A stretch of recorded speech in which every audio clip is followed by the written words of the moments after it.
Most employees scream when they get erased. I just checked my watch. I sat in the back of the boardroom, hands folded on my lap, watching the new VP present my entire 5-year strategy as his own genius invention.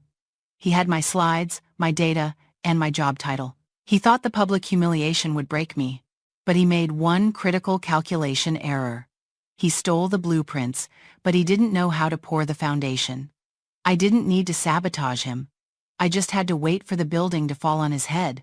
Before I reveal how my silence cost this company $40 million, let me know where you're watching from in the comments. And if you've ever had a boss steal your hard work, hit that subscribe button. You're going to enjoy this crash.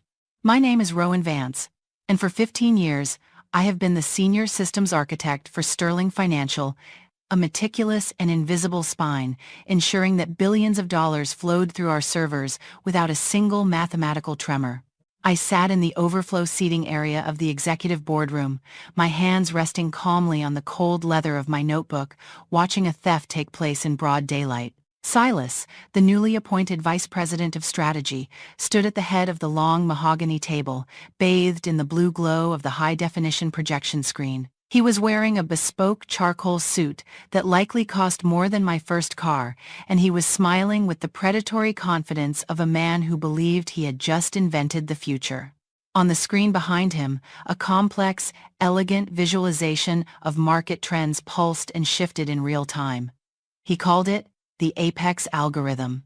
I had named it Athena 12 years ago, nurturing it from a simple predictive script into a complex, living neural network that could anticipate market shifts days before they occurred. Yet, as I scanned the room, I saw that Silas had replaced my signature deep blue interface with a jarring crimson theme. And more devastatingly, he had completely scrubbed my name from the metadata. The slide titled Core Architecture Team listed only 2 names, Silas and Paige, his 24-year-old executive assistant, who was currently sitting in the front row, nodding aggressively at his every word, as if she were witnessing a miracle. Director Hale, the chief executive officer, sat at the center of the table, his eyes locked on the revenue projections that climbed steeply toward the top right corner of the graph. He tapped his gold pen against his notepad in a steady rhythm, a sign that he was pleased. He had absolutely no idea that the woman who had spent nights sleeping on the server room floor to perfect those curves was sitting 20 feet away, being actively erased from the company's history. Silas paused his presentation for a dramatic effect, looking around the room before his eyes landed briefly on me. It was not a look of guilt or apology. It was a look of pure, calculated challenge. He knew I was the quiet one, the technician who preferred the solitude of code to the Shark Tank of office politics. He was banking on my silence. He believed that if he projected enough charisma and used enough buzzwords about synergy and paradigm shifts, reality would bend to accommodate his lie. When he finished, the room erupted in enthusiastic, rhythmic applause. Even the skeptics in the finance department were clapping. I did not clap. I simply tightened my grip on my notebook until my knuckles turned white, forcing myself to breathe slowly through my nose. I decided right then that I would not make a scene. I would not stand up and shout about intellectual property or fairness. You do not argue with a thief who has already sold the goods. You simply wait for the buyer to realize the merchandise is defective. The meeting dispersed with the usual flurry of handshakes and self-congratulatory murmurs, and before I could even pack my bag, Paige appeared at my side. She didn't look at me directly. She looked at a point somewhere past my left ear, her clipboard held against her chest like a shield. She informed me that Silas needed to see me in his office immediately. The walk to his office felt like a funeral procession for my career. The corridor, lined with industry awards that I had helped win, suddenly felt alien and hostile. When we entered his office, the smell of fresh espresso and expensive leather hit me. Silas didn't offer me a seat. He remained standing behind his massive glass desk, using the furniture to create a physical barrier and a clear power dynamic. He slid a single sheet of paper across the smooth surface toward me. It was a transfer order, signed and dated. He explained, using a tone one might use to comfort a confused child, that the company was pivoting. He said my legacy methods were too slow, too cautious, and ultimately incompatible with the high-frequency, aggressive future he was building with Apex. Therefore, effective immediately. I was being reassigned to the Legacy Archives department. I picked up the paper and read it slowly. The Legacy Archives. It was a polite corporate euphemism for the basement of the annex building across the street, a graveyard for paper files, broken printers, and employees the company couldn't legally fire but wanted to force into resigning. Silas held out his hand, palm up. He demanded my company laptop and, more importantly, my master keycard to the server farm. He claimed it was standard protocol for a security transition to protect the new intellectual property. I looked at him, studying the arrogance in his eyes. He truly believed the keys to the algorithm were physical objects, plastic cards, and metal machines. He thought that by taking my laptop, he was taking the code. He had absolutely no concept of how Athena actually worked. He didn't know that the system wasn't just a static program. It was a biological ecosystem that required a daily, encrypted handshake from my personal biometric signature to validate its logic models. Without that daily authorization, without me, the system wouldn't shut down. That would be too obvious. Instead, it would drift. It would slowly lose its tether to reality, like a compass losing magnetic north. I placed the laptop and the keycard on his desk. Silas smiled, a flash of white teeth that signaled his immense relief. He thought he had won. I turned and walked out, leaving him with a bomb that he didn't even know was ticking. The transition to the annex was a stark descent into obscurity. I took the service elevator down, bypassing the marble lobby where I might run into former colleagues who would ask awkward questions. I crossed the street under the gray, overcast sky and entered the annex. The air inside was stale, heavy with humidity, and smelling of old toner, dust, and neglect. The fluorescent lights buzzed with a headache-inducing hum that seemed to amplify the silence. My new workspace was in the sub-basement, a windowless concrete box filled with rows of metal shelving stacked high with boxes of tax returns from the 1990s. Arthur, the manager of the archives, looked up from his crossword puzzle as I entered. He was a man in his 60s, wearing a cardigan that had seen better days, with kind eyes that had seen decades of corporate cruelty. He didn't ask why the senior architect had been sent to the dungeon. He just poured a cup of lukewarm coffee from his dented thermos and cleared a space on a rusted metal table. "Welcome to the freezer," he said softly. I sat down, the metal chair creaking under me, and stared at the blank beige wall. Upstairs, across the street, they were likely popping champagne and toasting to the future. Down here, I closed my eyes and started a mental timer. I knew the mathematics of my own creation better than I knew my own heartbeat. I gave the system exactly 14 days before the entropy set in. The first week was a test of endurance and patience. My new duties were insultingly simple.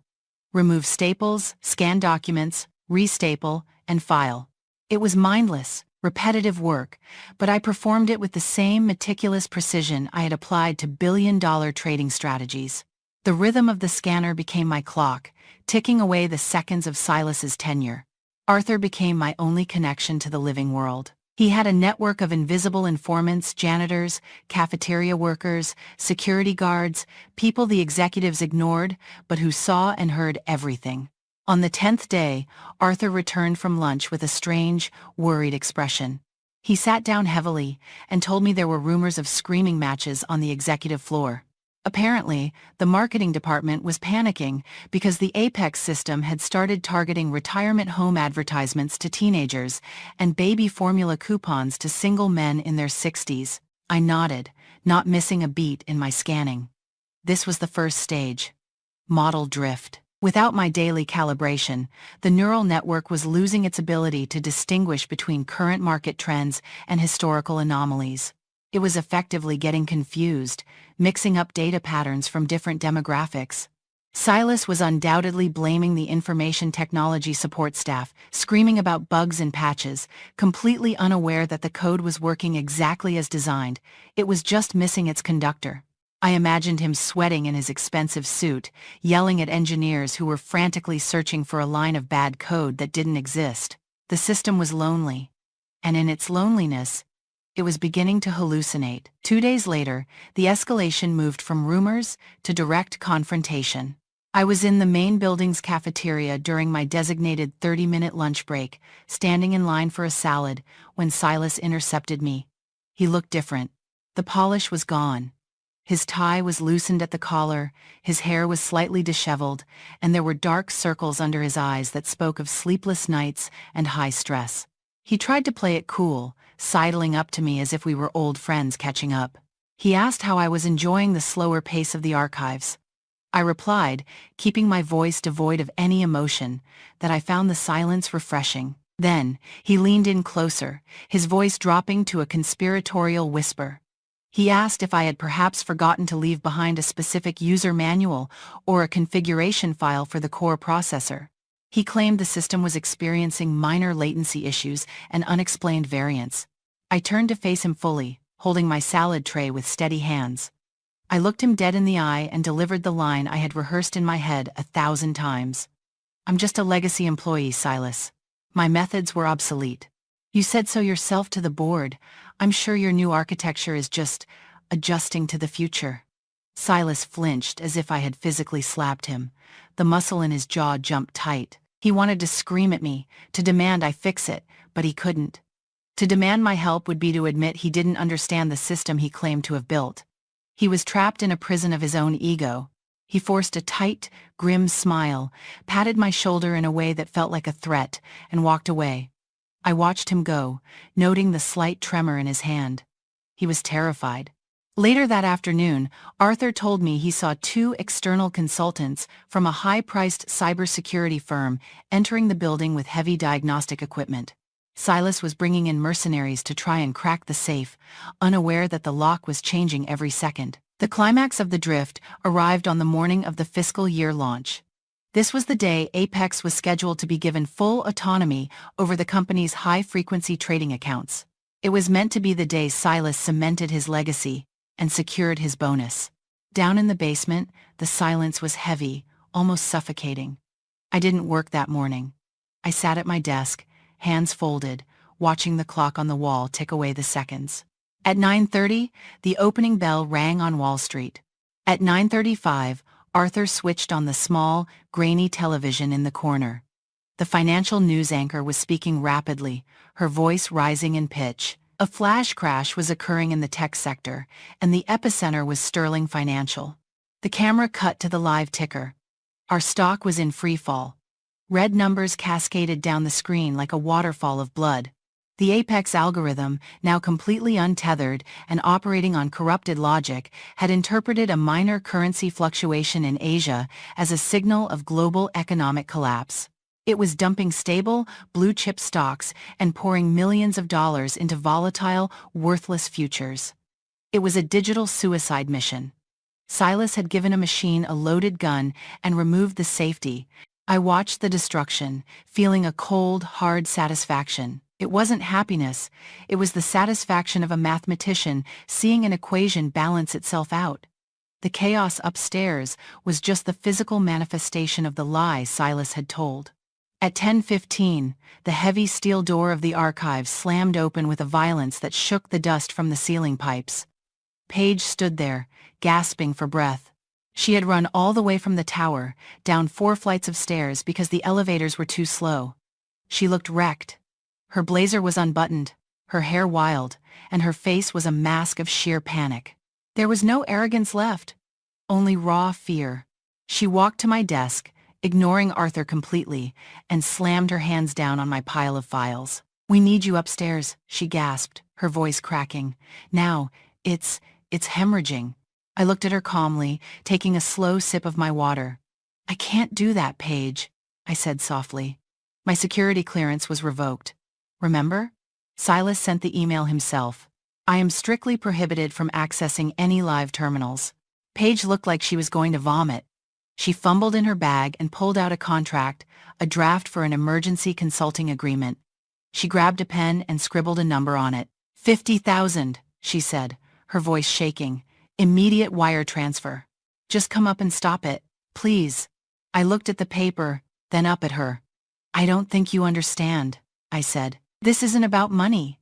It's about compliance. I follow the rules." Her phone rang then. She answered it on speaker, her hand trembling so hard she almost dropped it. Silas's voice screamed through the tiny speaker, distorted by rage and the background noise of alarms. "Where is she?" "The board is here, Paige." Hale is asking for the source code. If you don't get her up here in 2 minutes, you are finished. Do you hear me? Finished. I listened to his panic. It was the sound of a man realizing he was falling from a very great height. I signaled Arthur to turn up the volume on the TV. The news was now reporting that regulators were moving to halt trading on our stock. The company was bleeding out. I leaned forward toward the phone. Silas, I said, my voice calm and steady. The only person I take orders from is Director Hale. If he wants me, he can come down here and ask me himself. I reached out and tapped the red icon on Paige's phone, ending the call. The silence rushed back into the room, louder than the shouting had been. I sat back and waited. I knew the elevator was already moving. The architect was ready to be found. The silence that settled over the basement archives after I ended the call was heavy, pressing against my eardrums with a physical weight. It was not the empty silence of abandonment that I had grown used to over the last 2 weeks. It was the charged, electrical silence that precedes a lightning strike. I sat back in the rusted metal chair, carefully smoothing the fabric of my skirt with slow, deliberate movements, my eyes fixed on the steel door of the service elevator at the far end of the corridor. Arthur sat across from me, his crossword puzzle forgotten, his pen hovering in midair as he looked at me with a mixture of terrified awe and concern. He asked me quietly, his voice barely rising above the hum of the ventilation pipes, if I understood the magnitude of what I had just done. I looked at him, keeping my expression perfectly neutral, and replied that for the first time in months, I had simply re-established the natural order of things. In a chaotic system, the one who remains static becomes the anchor, and I had just forced the entire company to pivot around me. We did not have to wait long. The service elevator, a heavy industrial freight lift that usually groaned and shuddered with the effort of carrying boxes of paper, began to descend. The mechanical whine of the cables grew louder, echoing off the concrete walls like a descending siren. When the heavy steel doors finally parted with a sharp pneumatic hiss, it was not a security guard who stepped out to escort me from the premises. It was not a breathless, terrified assistant like Paige. It was Director Hale himself. The chief executive officer looked profoundly out of place in the dim, dusty, flickering lighting of the sub-basement. His impeccably tailored navy suit, usually seen under the flattering studio lights of financial news networks or the warm glow of the boardroom, seemed to absorb the gloom of the archives rather than reflect it. He did not look angry, which was what Arthur had feared. He looked focused, intense, and stripped of all corporate pretense, like a trauma surgeon entering an operating theater where a patient was bleeding out on the table. He walked past the rows of metal shelving with long, purposeful strides, his expensive leather shoes making no sound on the dusty concrete floor. His eyes scanned the room, dismissing the chaotic piles of boxes and the smell of old toner, until they landed on me. He did not waste time with pleasantries, apologies, or accusations. He stopped in front of my desk, looked down at the pile of digitized invoices I had been meticulously organizing, and then looked me directly in the eyes. He spoke in a voice that was low, controlled, and completely devoid of the panic that I knew was consuming the floors above. He requested that I accompany him upstairs because there was a critical structural failure that required the specific architect who built the foundation. He did not order me, he invited me. It was a subtle distinction, but in the nuance of corporate power dynamics, it was the difference between a servant being summoned and a consultant being hired. I stood up, picked up my leather notebook, the only weapon I needed, and nodded to Arthur. "Keep the coffee warm," I said softly. Arthur offered a small, knowing salute as I walked away from the exile of the basement and stepped into the elevator with the man who ran the company. The ascent to the top floor was a study in suffocating tension. The elevator was an older model, slow and clunky, giving us plenty of time to stand in silence as we rose through the strata of the building. Director Hale watched the floor numbers climb on the digital display, his jaw set tight, a small vein pulsing in his temple. I stood slightly behind him, hands clasped loosely in front of me, watching his reflection in the polished metal doors. I could feel the radiation of his stress, the tangible weight of $1 billion valuation evaporating with every passing second that the elevator hummed upward. He didn't speak, and neither did I. There was nothing to say. The stock ticker on his wrist was likely screaming red numbers. But in this metal box, we were suspended between the disaster below and the catastrophe above. When the doors finally slid open onto the executive floor, the sonic assault was immediate. The atmosphere was chaotic, a stark contrast to the tomb-like quiet of the archives. People were running through the hallways with stacks of paper, shouting orders that went nowhere. Phones were ringing in a relentless, discordant chorus that sounded like an alarm grid malfunction.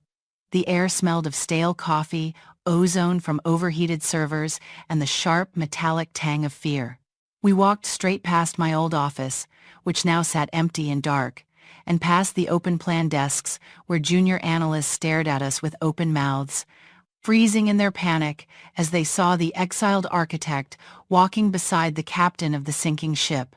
We entered the war room without knocking. The large glass conference room was crowded, the air conditioning struggling to combat the heat generated by the bodies and the wall of server monitors. The board of directors was present, appearing via high-definition video link on the wall-mounted screens. Their faces were grim, expectant, and severe, a gallery of judges waiting for an execution.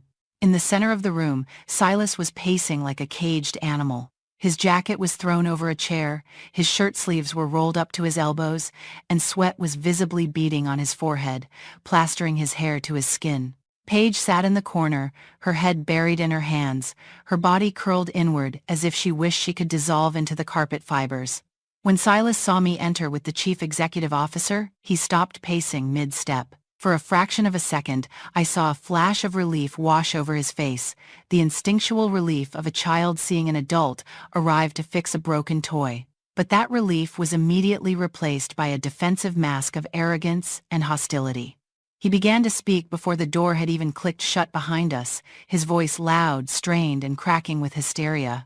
He pointed a shaking finger at me and told the board, shouting over the hum of the cooling fans, that I was the one who had sabotaged the system before I left. He claimed that the crash was caused by a dormant logic bomb or a time-delayed virus that I had vindictively planted to hold the company hostage. It was a desperate, clumsy lie, born of pure panic. He was trying to rewrite the narrative in real time, hoping that the volume of his accusation would drown out the silence of his incompetence. Director Hale did not sit down. He remained standing by the door, a monolithic figure of authority, and simply raised a hand to silence him. The gesture was small, but the effect was immediate. The room fell into a terrified quiet. Hale turned to me, ignoring Silas completely, and gestured toward the main terminal at the head of the table. "Show us," was all he said. I walked to the terminal, the sound of my heels on the polished floor the only noise in the room, echoing like a metronome. I did not look at Silas. I did not acknowledge his accusations or his presence. To me, he was already a ghost. I sat down in the leather executive chair, the chair Silas had been sitting in just moments before, which was still warm from his nervous energy, and placed my hands on the keyboard. It felt cold, solid, and familiar. The screen in front of me was a nightmare of flashing red warning banners, cascading error logs that moved too fast for the human eye to read, and a graph that looked like a cliff face. To anyone else in that room, it looked like chaos. To me, it looked like a cry for help. I opened the command line interface, bypassing the crimson graphical user interface that Silas had designed to look futuristic, but which only served to obscure the data. I began to type. The sound of the mechanical keystrokes was rapid and rhythmic, a percussion of logic cutting through the emotional noise of the room. "This is not a virus," I said, my voice calm, projected clearly enough for the microphones to pick up, so the remote board members could hear every syllable. "And it is not a logic bomb. This is a dependency error." I pulled up the system activity logs and projected them onto the main theater screen, enlarging the text so everyone, even those without technical training, could see the pattern. The Apex algorithm is a heuristic learning model. It consumes data, but like any learning intelligence, it requires a reference point to validate that data. It needs a true north to distinguish between a market signal and market noise. I highlighted a specific, recurring line of code that showed a repeated, failed request for authorization. It appeared thousands of times in the log, a desperate electronic knocking at a locked door. For the last 15 years, that reference point has been a daily encrypted handshake from my workstation. When Silas removed my access and revoked my credentials, he didn't just lock me out, he blinded the system. For the last 14 days, the algorithm has been operating in the dark, guessing at the shape of the market based on outdated maps from the 2008 recession. Because it had no one to tell it what year it was. Silas sputtered, his face flushing a deep, blotchy red that matched the error screens. He stepped forward, trying to interrupt, stammering that the system was supposed to be autonomous, that it was artificial intelligence and shouldn't need a babysitter. I stopped typing. The cessation of the clicking sound was jarring. I turned the chair slowly to face him. The room waited, the air thick with judgment. "It is artificial intelligence, Silas," I corrected him gently, using the tone of a professor correcting a student who had failed to read the syllabus. "It is not magic. It is a structure.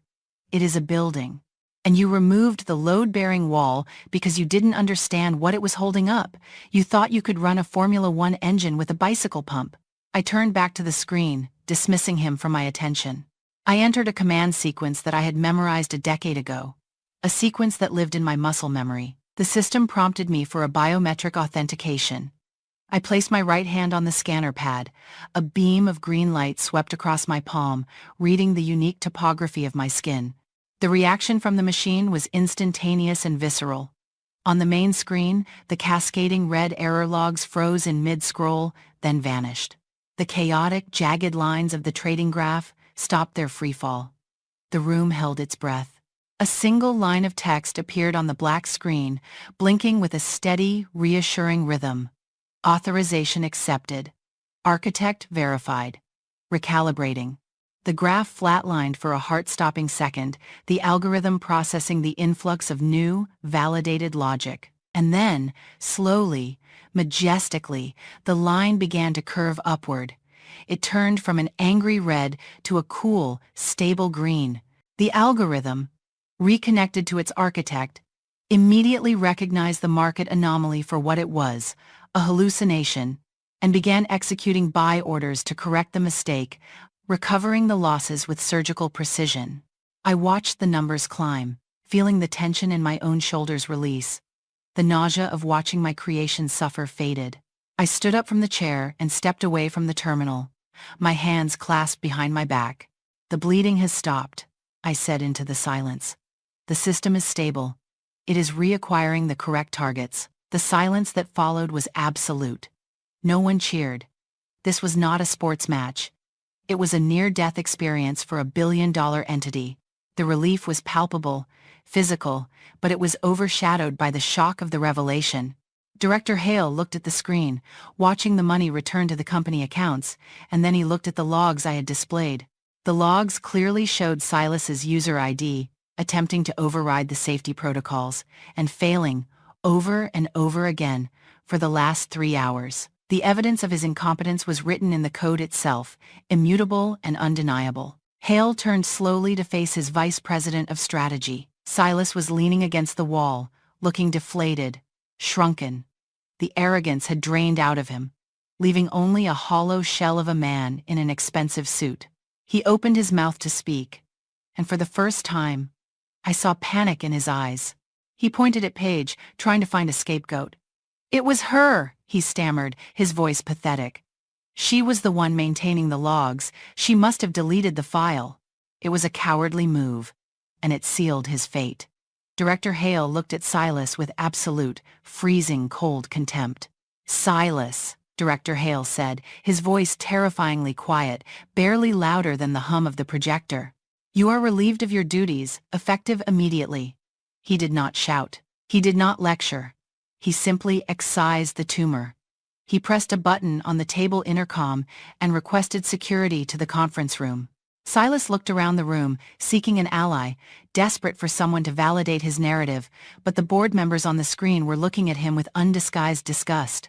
He had cost them millions in minutes, and worse, he had humiliated them. He straightened his jacket, trying to salvage some shred of dignity, but it was a pathetic gesture. 2 security officers entered the room, the same guards who had ignored me in the lobby weeks ago. They approached Silas and asked for his badge.